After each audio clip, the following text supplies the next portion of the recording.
이 시간 함께 묵상하실 하나님의 말씀은 잠언서 17장 22절의 말씀입니다. 마음의 즐거움은 양약이라도 심령의 근심은 뼈를 마르게 하느니라. 아멘. 폴 투르니에는 스위스의 의사이며 작가입니다. 그는 의학의 목회적 상담을 접목한 업적으로 인해 세계적인 명성을 얻었습니다. 투르니에는 인간이 단순한 몸과 마음의 조합 그 이상이라고 보았습니다. 즉, 사람은 영적인 존재이며 이것을 고려할 때에야 비로소 사람을 제대로 알고 대할 수 있으며 질병도 바르게 치료할 수 있다고 보았습니다. 그래서 투르니에는 질병에 대한 현대의 의학적 접근이 순전히 유기적이며 환자를 전체로 고려하지 않는 것을 보고 환자 건강의 단순한 물리적 측면뿐만 아니라 심리적, 영적 측면도 고려해야 한다고 주장하였습니다. 그리고 이를 위하여 투르니에는 다양한 분야의 의학계의 동료들은 물론이고 여러 철학자들까지도 불러 이 문제를 함께 생각해 보도록 하였습니다. 결국 1947년에 인격의학이라고 하는 국제연구그룹이 처음 만들어졌고 이 모임은 그 후 매년 모임을 갖고 있습니다.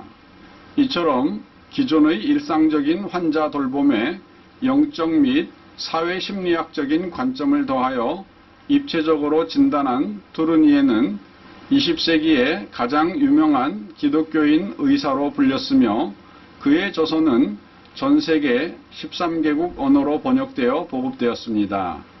폴 투르니에의 저서 중 어느 의사의 임상 기록에는 이러한 이야기가 나옵니다. 악성 빈혈로 고생하던 한 직장인 아가씨가 있었습니다. 그녀의 담당 의사는 무려 반년이나 정성을 쏟았지만 치료는 전혀 효과가 없었습니다. 의사는 결국 입원 치료를 할 수밖에 없다고 진단하고 환자에게 통지했습니다. 그런데 이 통지를 하고 일주일이 지난 후에 그 아가씨 환자가 나타났는데 그녀는 놀랍게도 중증의 빈혈 환자라고는 도무지 믿을 수 없는 밝은 혈색의 얼굴을 하고 나타난 것이었습니다. 그리고 그녀는 회사에서 병가 허락서를 가져왔는데 읽어보니 그녀가 다니는 회사 의무관의 소견서가 첨부되어 있었습니다. 그 내용은 환자의 빈혈 여부를 확인하기 위하여 실시한 혈액 검사는 완전히 정상으로 나타났습니다. 하지만 담당 의사의 뜻을 존중한다는 의미에서 병가를 얻어 보내니 선처하기 바랍니다. 라고 쓰여 있었습니다. 그래서 그녀의 담당 의사는 즉시 그 아가씨의 혈액을 다시 검사해 보았습니다.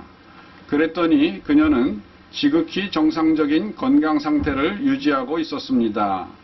너무나 놀란 나머지 마치 무엇에 홀린 양 멍해져 있는 의사를 바라보면서 그 아가씨는 말하기를 사실은 요 며칠 전에 제가 한없이 증오하던 사람을 용서해 주었습니다. 그런데 바로 그때부터 제 기분이 좋아지고 삶에 긍정적인 욕망이 생겼습니다. 라고 하였습니다. 그렇습니다. 사람은 육체와 정신만이 아니라 영을 가지고 있는 존재입니다.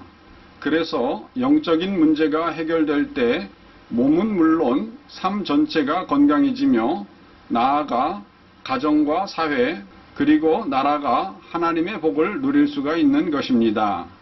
오늘날 많은 사람들은 유물론의 영향을 받아 사람을 단순 진화론의 산물로 생각할 때가 많습니다. 그리고 그로 인해 몸을 단순한 기계적 메커니즘의 조직으로만 생각할 때가 많습니다. 그러나 인생을 지으신 예수님께서는 먼저 영의 문제를 다루시고 이어서 육체를 치료하신 경우가 많습니다. 한 번은 예수님께서 가버나움에 계실 때 사람들이 중풍병자를 데리고 오자 질병을 치료하시기에 앞서 먼저 그의 죄를 사하셨습니다.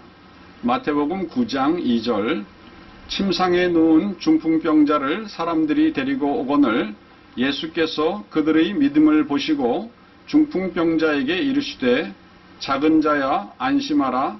네 죄사함을 받았느니라. 아멘. 또한 한 번은 예수님께서 불임절이라는 이스라엘의 해방 축제일에 예루살렘의 양문 곁에 있는 베데스다 목가에 있던 38년 된 병자를 고쳐주신 후 당부하시기를 요한복음 5장 14절 그 후에 예수께서 성전에서 그 사람을 만나 이르시되 보라 네가 나았으니 더 심한 것이 생기지 않게 다시는 죄를 범하지 말라 하시니 아멘.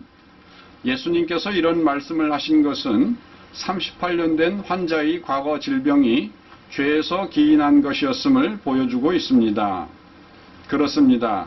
사람은 동물처럼 몸과 정신으로만 이루어진 존재가 아니고 하나님의 영을 불어넣어 만드신 영적인 존재입니다. 그러므로 사람은 동물적인 법칙으로 움직일 것이 아니고 하나님께서 명령하신 거룩한 계명을 따라 살아야 합니다.